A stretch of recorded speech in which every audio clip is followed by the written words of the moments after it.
ولقد بين الله سبحانه وتعالى الحكمة من فرضية الصوم، فقال جل وعلا: يا أيها الذين آمنوا كتب عليكم الصيام كما كتب على الذين من قبلكم.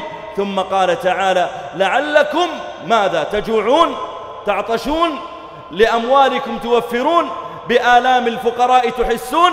قال: لعلكم تتقون.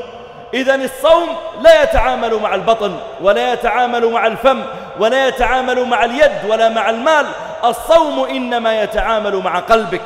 قال عليه الصلاة والسلام: التقوى ها هنا، وأشار إلى قلبه عليه الصلاة والسلام. قال الله: لعلكم تتقون. الصوم يتعامل مع قلبك.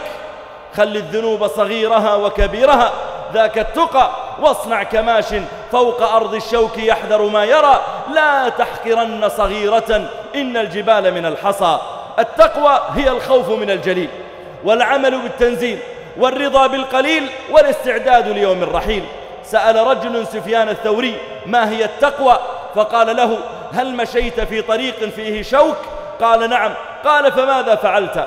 قال: اتقيت ونظرت أين أضع رجلي وجمعت ثيابي عن الشوك.